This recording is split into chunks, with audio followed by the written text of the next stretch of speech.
There is a deception buried in your vegetable garden. We have bet our entire food security on the potato, but biologically, the potato is a coward. A hard frost hits, it dies.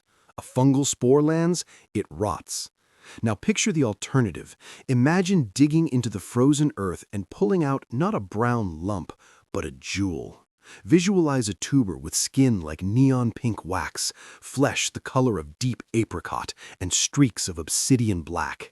It doesn't care about the frost, it laughs at the poor soil, and instead of tasting like starch, it tastes like lemon zest, crisp apple, and sweet figs. This is oca, the lost queen of the Andes. For 5,000 years, this plant was the caloric backbone of one of the greatest empires on Earth.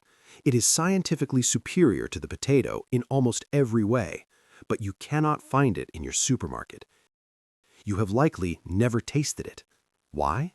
Because oca committed the ultimate crime against modern industry.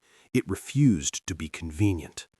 Today, we break the industrial clock. We are bringing the queen back from exile. Welcome to Ancestral Soil. The archive opens high in the Andes Mountains, 3,000 meters above sea level. The air is thin here. The wind is not just cold, it is a physical assault that strips moisture from the earth. This is a landscape where biology goes to die. Yet this was the cradle of the Inca Empire. How did a civilization build cities of stone in the clouds without starving? The history books tell you they ate potatoes, and they did, but the potato is fragile. When the heavy frosts of the high Puna descended, the potato crops would turn black and rot in the ground. In those years of darkness, when the king potato failed, the people did not die. They turned to the oca. The Inca called it their insurance policy. While other crops withered under the freezing winds, oca thrived. It buried its energy deep underground, forming dense, waxy tubers that were impervious to the cold. It didn't just survive the poor, acidic soil of the mountains, it preferred it. The ancient farmers understood something that modern science is just rediscovering. Diversity is survival.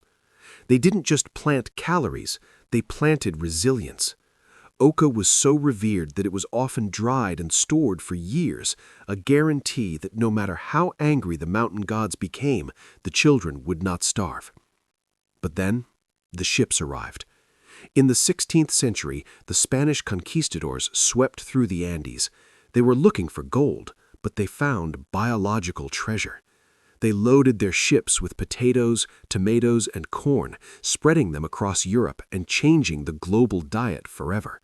But they left the oca behind. Why? Why did they take the dull brown potato and abandon the vibrant sweet oca?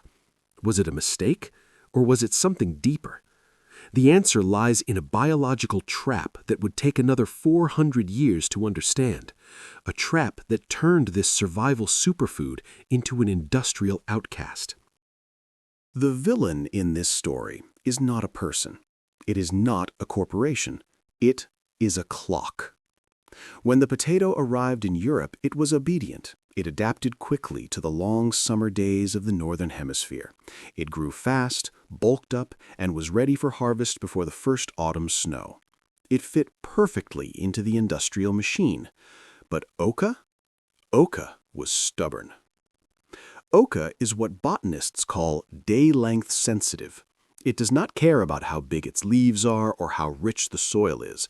It only cares about the light. It waits. It waits for the days to get shorter.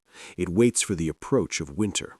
Only when the sun begins to retreat does oca trigger the signal to create its tubers.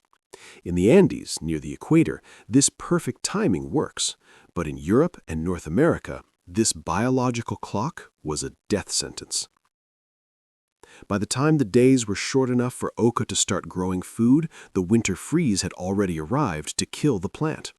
It was a tragedy of timing. The industrial food system demands synchronization.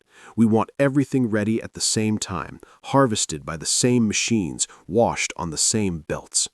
Oca refused to comply. It demanded patience. It demanded a connection to the seasons that modern agriculture had already destroyed.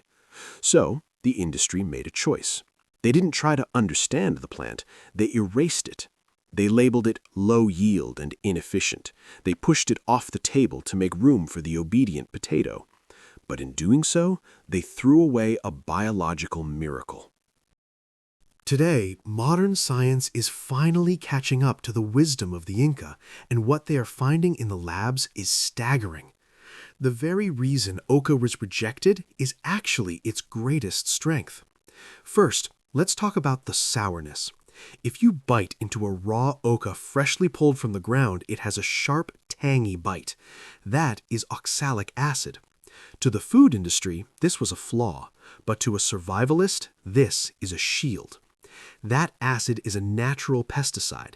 It creates a chemical barrier that bacteria, fungi, and insects hate.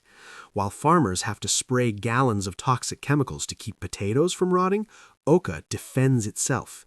It stays fresh in the ground or on the shelf for months without any help. But here is the true alchemy, something no carrot or potato can do. It is a process called solar sweetening. The Inca discovered that if you leave these acidic tubers out in the harsh sunlight for just a few days, a massive chemical transformation occurs. The UV rays penetrate the waxy neon skin and break down the acids. At the same time, the plant's starches are rapidly converted into sugars. It is not just cooking, it is ripening. In less than a week, the oca transforms from a crunchy, sour vegetable into a soft, sweet fruit. The flavor profile shifts from lemon to dried apricot and papaya. It becomes a high-energy glucose bomb, perfect for survival in cold climates. Nutritionally, it embarrasses the competition. It holds nearly double the iron of a potato and levels of vitamin C that rival citrus fruits. We traded this self-defending, self-sweetening, nutrient-dense masterpiece for a starch block. We chose convenience over quality. But the soil remembers what we forgot. So, how do we reclaim the queen? The beauty of oca is that it does not require you to be a master farmer. It requires you to be a rebel.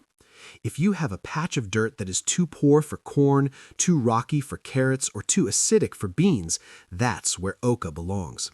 It doesn't ask for your pampering. In fact, it hates it. Give it rich, heavily fertilized soil, and it will lazily grow leaves.